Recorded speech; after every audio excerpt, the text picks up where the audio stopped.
Comenzamos con este seminario del Día del Padre. ¿Cuándo se celebra el Día del Padre 2021 en México? A diferencia del Día de las Madres, la celebración para festejar a los padres no cuenta con un día fijo. Aquí te contamos cuándo se conmemora su origen milenio. Día del Padre está cada vez más cerca y como cada año existe un cierto día que se elige pues para darle al Día del Padre. Mis gafas están poniendo un poco. Existe un cierto desconcierto sobre la fecha en la que se conmemora, pues no hay un día fijo para celebrar a los papás, a diferencia de lo que ocurre con el Día de las Madres, que se realiza todos los años el 10 de mayo. Si estás confundido, no te preocupes, porque aquí te contamos todo lo que debes saber de esta festividad. Algunos días están en busca del regalo perfecto para su papá, muchos otros ya van enterándose de que se celebró el día de hoy, pero no te estreses porque el Día del Padre fue el día de hoy domingo. Bien, esta es la noticia. Este 2021 se celebró el 20 de junio en México, en la mayoría de los países de América Latina, siguiendo la tradición de festejar a los padres el tercer domingo de este mes. Si bien en la Edad Media esta celebración se festejaba el 19 de marzo, el día de San José,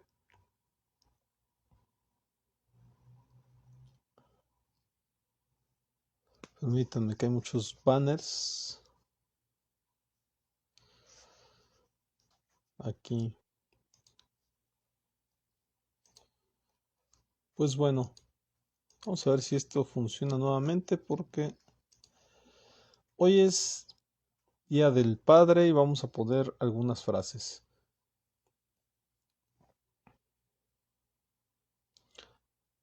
Deport.com. ¿Cuándo se celebra el Día del Padre y cuál es el origen? Contrario al Día de la Madre, hay un día establecido. Esta tradición busca honrar la importancia del padre dentro del seno familiar, por lo que en el país azteca se comenzó a generalizar dicha festividad por los años 50 y posteriormente se fue convirtiendo en un día especial para todos los mexicanos. Día del Padre 2021. ¿Por qué se celebra el 20 de junio? A diferencia de los países como España, Honduras, Italia y Portugal que celebran esta festividad el 19 de marzo en honor a José, el padre de Jesús de Nazaret, México decidió adoptar la fecha que se estableció en el vecino país de los Estados Unidos, que se celebra el tercer domingo de junio. ¿Por qué se toma esta decisión? Aquí los detalles de la festividad. La fecha fue instaurada por el presidente del país norteamericano, Calvin Coolidge, en 1924, aunque desde años anteriores esta celebración ya se daba gracias a Sonora Smart Dot, quien mencionó que los padres no tenían un día especial, por lo que solicitó una fecha para celebrar a su padre. Fue aquí cuando propuso que sea el 5 de junio, cumpleaños de su progenitor. No obstante, al finalizar la asamblea se determinó que los padres merecían contar con un día de conmemoración y acordaron como fecha el tercer domingo de junio. Una vez instaurando el Día del Padre, no fue hasta 1972 que en México se celebró por primera vez este modelo para honrar a todos los padres mexicanos sin importar la edad. ¿Qué otros países celebran el Día del Padre en junio? A México y Estados Unidos se unen Argentina, Chile, Colombia, Costa Rica, Cuba, Ecuador, Panamá, Paraguay, Venezuela, Puerto Rico, Perú, Afganistán, Albania, Antigua y Barbuda, Aruba, Bahamas, Bahrein, Bangladesh, Barbados, Belice, Bermuda, Birmania, Brunei, Canadá, Camboya, Sina, Curazao, Chipre, República Checa, Dominicana, Egipto, Eslovaquia, Etiopía, Filipinas, Francia, Ghana, Grecia, Guyana y Hong Kong, además de Hungría. Asimismo está la India, Irlanda, Jamaica, Japón, Jordania, Kenia, Kosovo, Laos, Líbano, Madagascar, Macao, Malasia, Malta, Namibia, Nigeria, Omán, Países Bajos, Palestina, Pakistán, Qatar, Reino Unido, Santa Lucía, San Vicente y las Granadinas, Singapur, Siria, Sudáfrica, Sri Lanka, Surinam, Trinidad y Tobago, Túnez, Turquía, Uganda, Vietnam, Zambia y Zimbabue. Día del Padre 2021. Frases. Enseñarás a volar, pero no volarán tu vuelo. Enseñarás a soñar, pero no soñarán tu sueño. Enseñarás a vivir, pero no vivirán tu vida. Sin embargo, en cada vuelo, en cada vida, en cada suelo, perdurará siempre la huella del camino enseñado. Gracias por ser el mejor ejemplo y mi mayor inspiración. El mejor legado de un padre a sus hijos es un poco de su tiempo cada día. Ser padre es plantar y echar raíces, es enseñar a la vida, cogidos de la mano con coraje y determinación. Porque eres el ser más maravilloso, porque eres el ser amoroso, porque simplemente eres. Gracias, Padre, porque sé que existiendo tú, la vida es un lugar seguro, porque sé que estarás observando mis pasos por lejos que me vaya, porque sé que contaré con tu apoyo, haga lo que haga y esté donde esté, por mostrarme que la vida es un reto, un desafío y un regalo. Un buen padre vale más que una escuela con 100 maestros. Papá me enseñó todo lo que sé. Feliz Día del Padre. Nada de Batman ni de Superman. Mi superhéroe eres tú, papá. No importa quién fue mi padre, lo importante es quién recuerdo que fue. Bien, estas son las frases que encontramos acerca del Día del Padre. Vamos a retomar a Milenio, a ver si ahora sí nos deja con todos sus banners que tiene.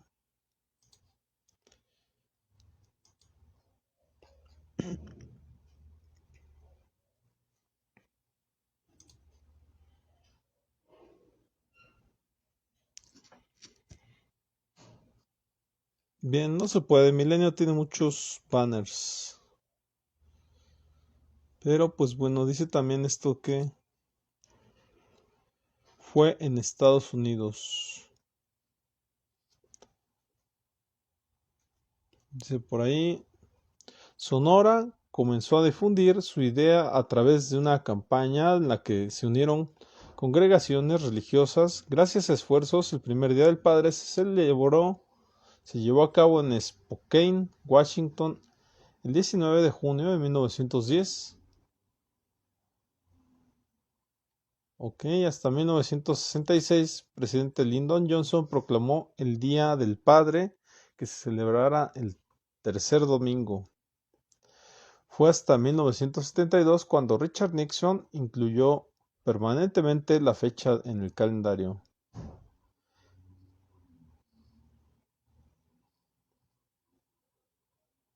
Bien, en nuestro país la primera vez que se celebró el Día del Padre fue en los años 50 en algunas escuelas. Recuerda que aún debes cuidarte y respetar las medidas de higiene ante la pandemia. Bueno, aquí termina Milenio. Un poquito difícil de leer, sinceramente. Y nos vamos con ¿qué es el complejo de Edipio? Bueno, les recuerdo, soy Sicomar Susano y estoy haciendo este tipo de seminarios para todos ustedes. ¿Qué es el complejo de Edipo? Esto es en Psicomaster. El médico neurólogo austriaco, padre del psicoanálisis, identifica el complejo de Edipo.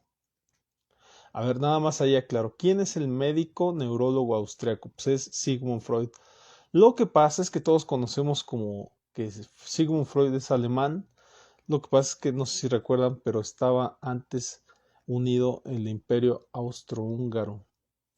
Alemán y austrohúngaro. Bueno, no sé mucho de de geografía, pero efectivamente ahí estaban unidos y entonces en Austria se dividió y pues resulta que después formó parte de Alemania y por eso es o formaba parte del médico de Austria, austriaco.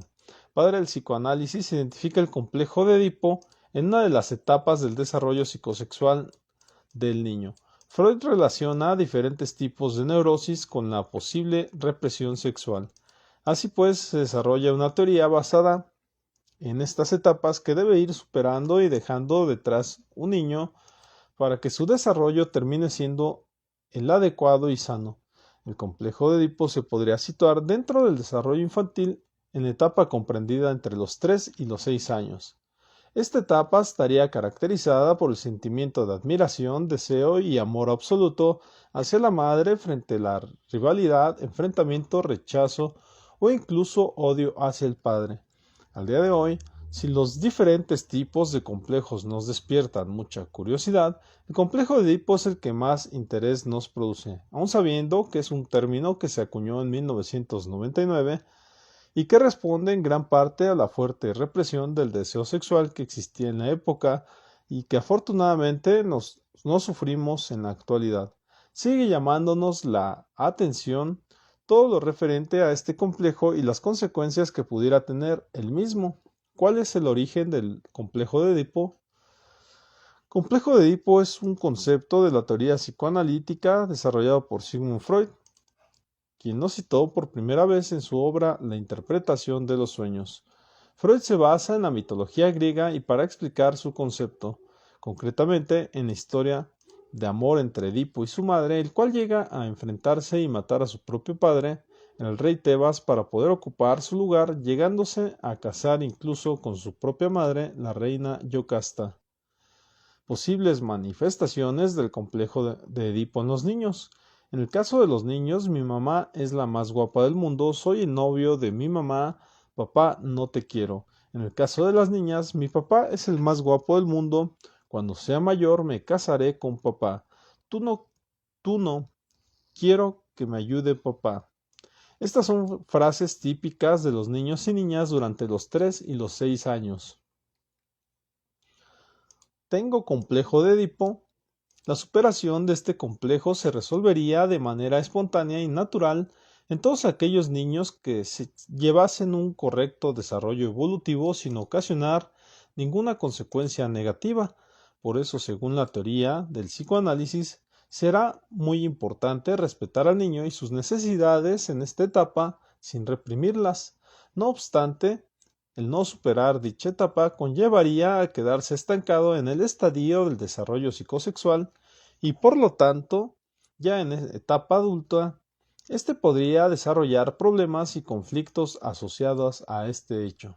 Las mujeres pueden sufrir complejo de Edipo, aunque muchos autores defienden el hecho de que la teoría del desarrollo psicosexual de Freud contempla tanto el desarrollo de los niños como el de las niñas. Jung, discípulo de Freud, consideró necesario desarrollar otra teoría. Esta teoría se denominaría complejo de Electra. Con este concepto desarrolló una teoría análoga a la del complejo de Edipo, pero en este caso contemplase a la niña y por tanto el género femenino. Consecuencias del complejo de Edipo y Electra en la edad adulta. Freud y la teoría del psicoanálisis se identifica en la persona adulta consecuencias como problemas emocionales de relación con los demás, problemas relacionados con el sexo o con la pareja asociadas al complejo de Edipo o Electra no resueltos. No obstante, si se diera la existencia de esta problemática, independientemente del origen que tuviera, lo fundamental sería abordarlo terapéuticamente con ayuda de un profesional. Autora Marta Camacho, Psicólogos de Psicomaster.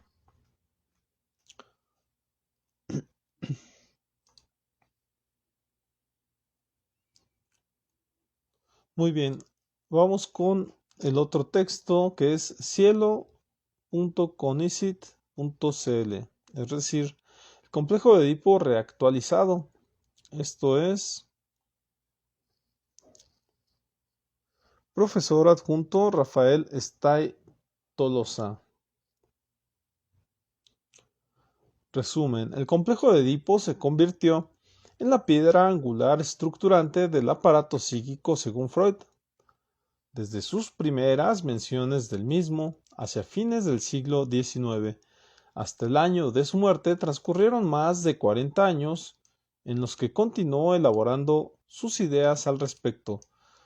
Nos podemos preguntar sobre el valor y la permanencia de un postulado que se comenzó a desarrollar en la época victoriana, habiendo transcurrido ya 2 décadas desde el siglo XXI. El presente trabajo tiene como objetivo escudriñar su vigencia y cómo puede ser entendido el complejo de Edipo en la actualidad. El complejo de Edipo reactualizado. El complejo de Edipo se transformó en la piedra angular en la teoría psicoanalítica desarrollada por Sigmund Freud. Sus esbozos los comenzó a plantear hace más de 100 años en una carta a su amigo Fliess en 1897 y luego siguió un extenso periplo con la interpretación de los sueños en 1900, Totem y Tabú en 1912 y el yo y el ello en 1923, entre otros escritos, para terminar el año de su muerte en 1939 con Moisés y el monoteísmo. Habiendo transcurrido este largo periodo, se hace conveniente intentar una actualización y comprensión a la luz de la evolución que ha experimentado el conocimiento de la psique y la sociedad misma en estas ya décadas del siglo XXI. Partamos recordando brevemente la tragedia de Edipo, que en griego quiere decir el de los pies hinchados, según Sófocles. Edipo era el hijo de los reyes de Tebas, Layo y Yocasta. El oráculo le predice a Layo que su hijo lo asesinará cuando sea adulto. Ante esto, Layo decide entregarle al recién nacido a un pastor y le exige que le vende los pies, de ahí el nombre, y lo abandone en el bosque. El pastor se apiada del niño y se lo entrega a otro pastor, quien posteriormente se lo da a Polibo y Merope, reyes de Corinto. Es así que Edipo crece pensando que ellos son sus verdaderos padres.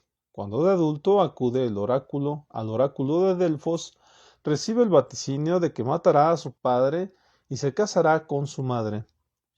Para escapar del augurio se marcha de Corinto hacia Tebas. Sin embargo, en una encrucijada en el camino se produce un incidente con una pequeña caravana que escoltaba a Layo. Edipo lo mata sin saber que era su real padre. Acá surge un gran cuestionamiento, pues el relato no deja absolutamente claro que Edipo fuese quien realmente mató a Layo. Se trata de evidencia que podría considerarse circunstancial. Al llegar a Tebas y descifrar el enigma de la Esfinge que tenía aterrorizado a la ciudad, termina casado con Yocasta, su madre real. Luego se desata una epidemia sobre Tebas y el pueblo le suplica a Edipo que lo salve. Edipo le pide a su cuñado, Creonte, que acuda al oráculo. Su mensaje es que la ciudad está mancillada por el crimen de Layo y que es preciso buscar al culpable. Edipo promete al pueblo hacer todo lo que esté al alcance de resolver este nuevo misterio, como ya lo había hecho con el de la Esfinge, y desterrar al culpable.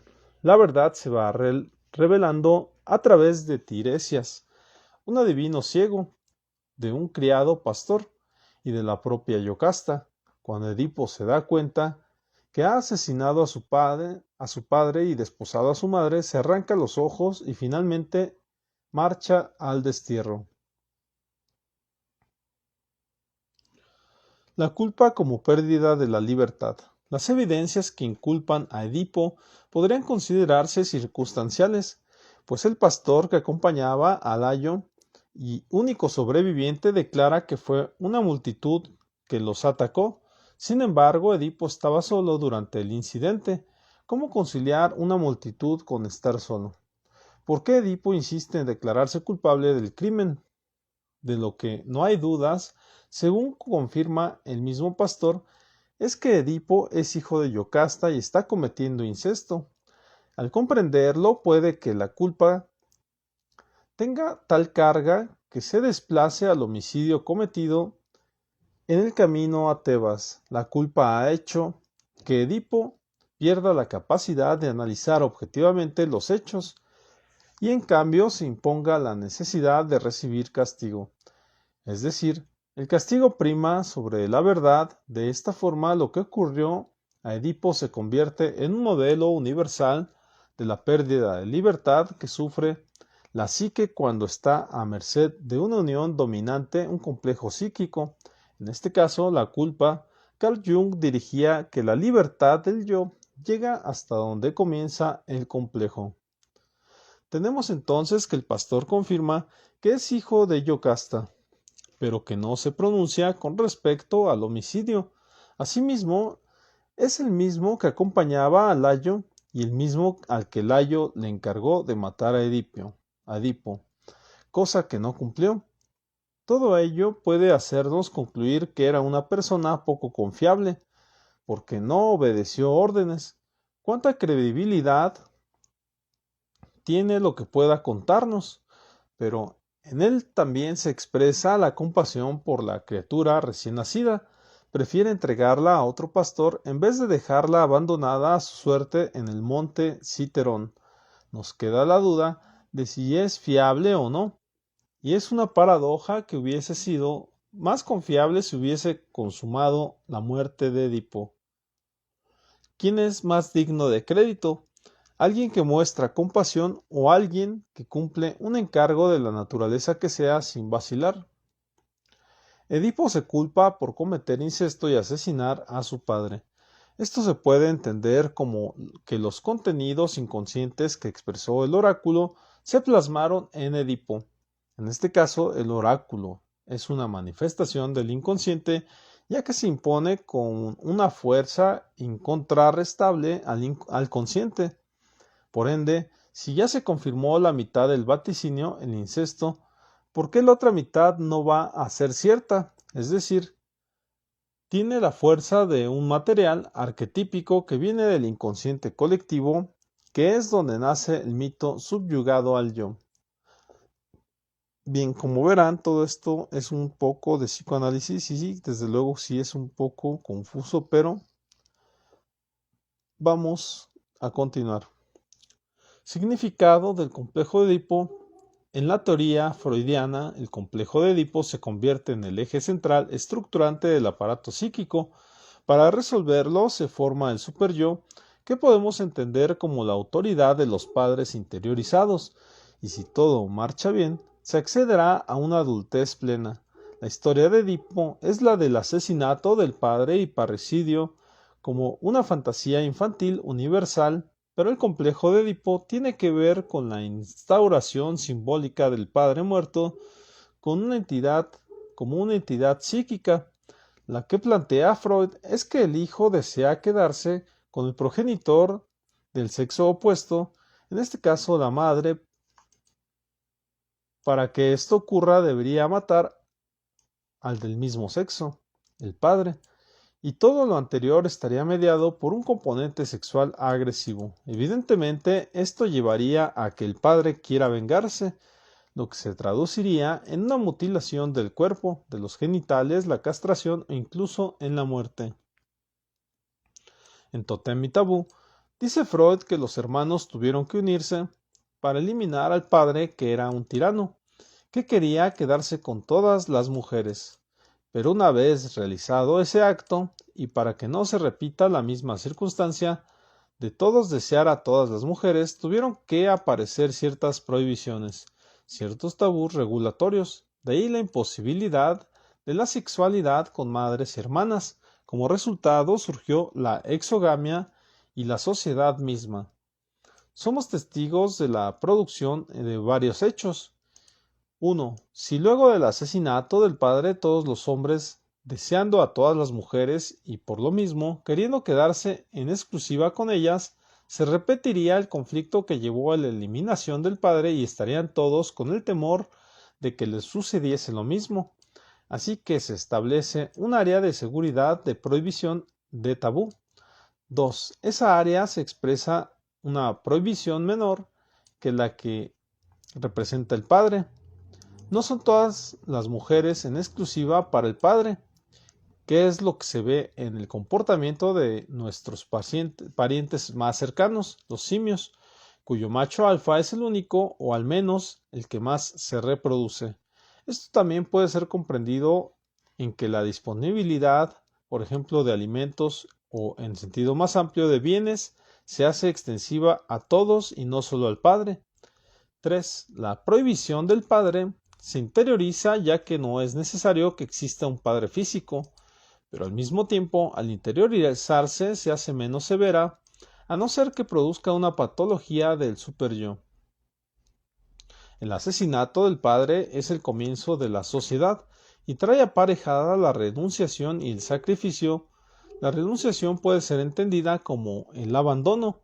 La identidad infantil deriva de los padres. En ese sentido, sería la muerte del padre más precisamente aún de los padres. En cuanto al sacrificio, se expresa en el comienzo del camino propio, el comienzo del camino del héroe, tantas veces retratado en tal mitología. El héroe tiene que descubrir su propio self, pero no le es tan fácil abandonar la comodidad en la que se encuentra, que sin embargo se trata de una comodidad infantil que ya no es posible de sustentar sin pagar el precio del estancamiento en el propio desarrollo. Por otro lado, el abandonar el interés sexual con las mujeres de su círculo familiar más cercano se asegura de seguir contando con el amor de ellas y también del padre. Este complejo paterno también sería el origen de las religiones patriarcales.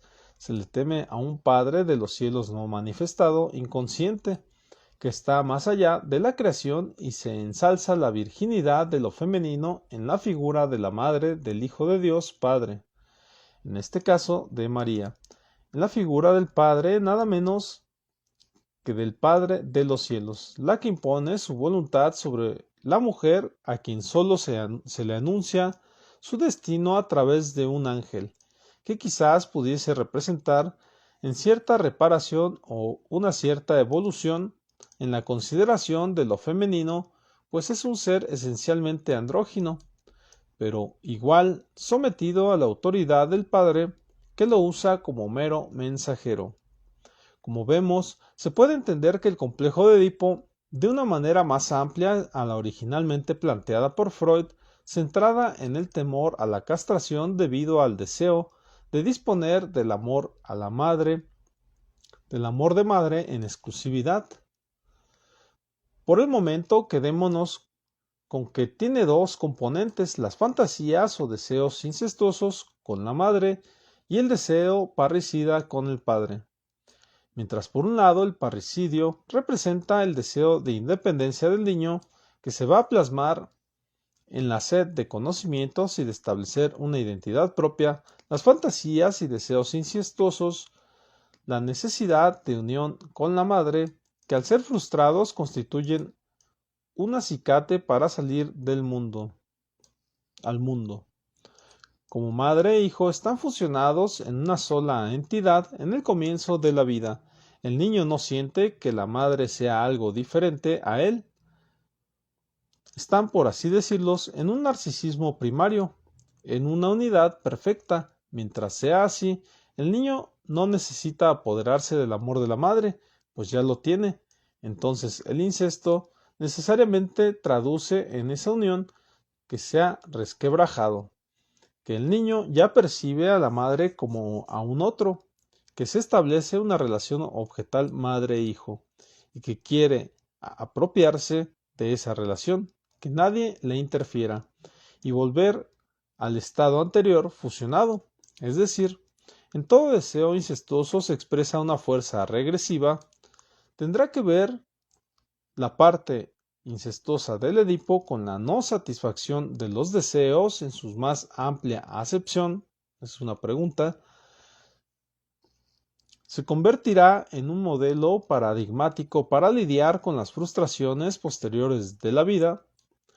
Como la regresión a esa unidad primaria es imposible y tampoco se puede contar en exclusiva con el amor de la madre, están el deseo están el padre, eventualmente los hermanos y un número cada vez mayor de personas. La única manera de satisfacer el deseo es transmutado en otros tipos de deseos, en deseos supletorios del incesto, pero es más que eso, implica lanzarse a la vida, abandonando lo conocido, abriéndose a lo nuevo y a la curiosidad, que es el gran motor del conocimiento y del desarrollo psíquico. De esta forma, se está expresando paulatinamente la entidad psíquica única. Hans Lewald lo llamó emancipación y equivale al proceso de individuación en Jung, que ya no está engolfada en una relación con la madre o con la identidad prestada de los padres. Comienza a aparecer el self. Perelberg manifiesta que el ideal del yo debe ser diferenciado del superyo. El primero precede a la catexis, es decir, a la energización o existencia misma de objeto. En este caso precede la instauración de la figura del Padre real y se comporta como una añoranza por el Padre, pero por el Padre arquetípico. Ella señala que es por el Padre de la prehistoria. Acá vemos una expresión con diferente terminología de las ideas del arquetípico de Carl Jung. También podemos rastrear a Melanie Klein cuando habla de la conciencia inconsciente del pene y vagina y un conocimiento natural de la diferencia de los sexos. Bion plantea una preconcepción aguardando su realización y André Green de fantasías inconscientes primarias que son reactualizadas a través de las experiencias individuales. El superyo, en cambio, tiene que ver con reglas y prohibiciones expresadas a través del padre, y para ello tiene que haber una energización o catequización de dicha figura. Tiene que ser identificada con una figura real de padre, que no siempre tiene que ser padre biológico. Hay culturas en que este rol lo ocupa el hermano de la madre, y también existen algunas en que la ansiedad de castración se expresa frente a otros tabúes como la menstruación. Luego, la ansiedad a la castración del padre se hace menos definida, se despersonaliza, transformándose en una ansiedad a ser expulsado de la horda de la sociedad, expresado en otros términos, a sufrir la pérdida del amor y el ostracismo, y el ostracismo de los semejantes, a transformarse en un paria social.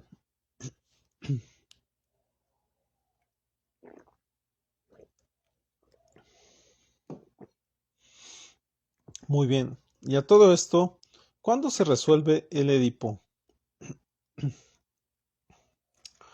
Es decir, plantear que estos acontecimientos, creación de una identidad propia con la magnitud de lo que ello implica y reconociendo que es un trabajo para toda la vida, pudiesen ocurrir antes de la prepubertad o de la pubertad misma. El niño se pregunta qué es lo que acontece, puesto que la madre de día es diferente que la madre de noche.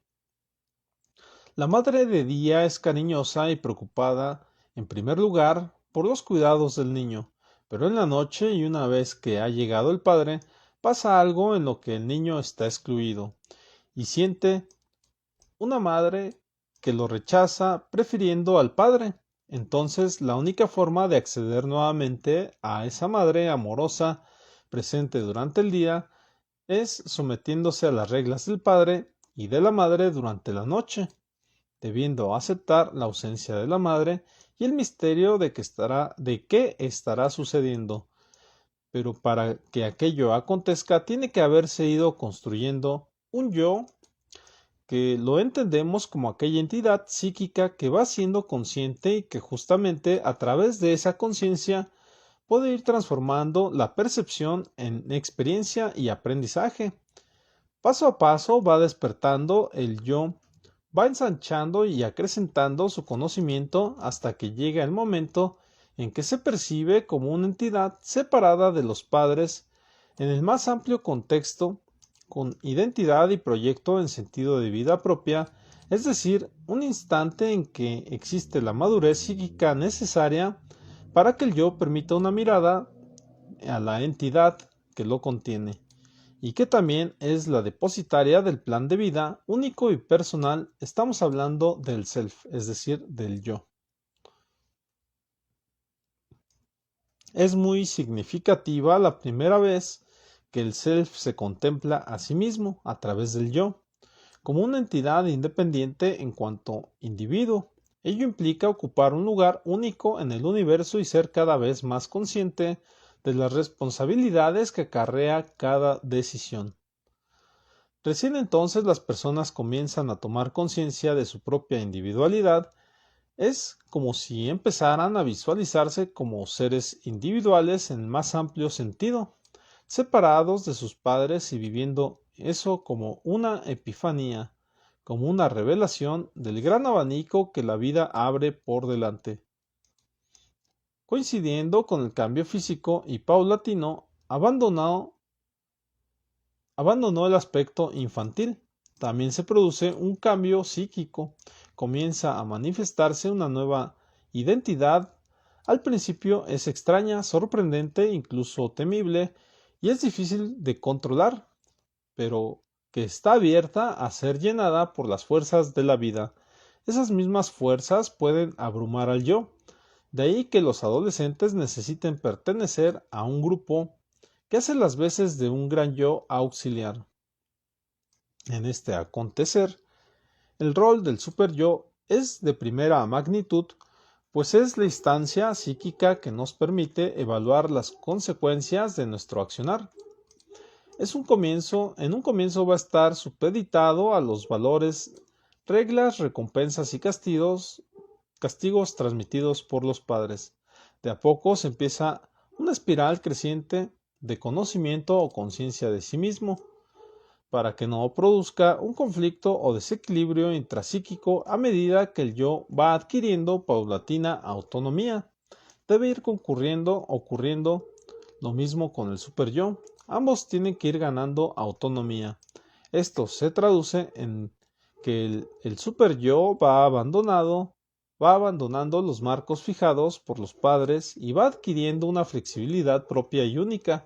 Cuando decimos que no hay dos seres humanos iguales, estamos diciendo que no hay dos yo y superyo idénticos.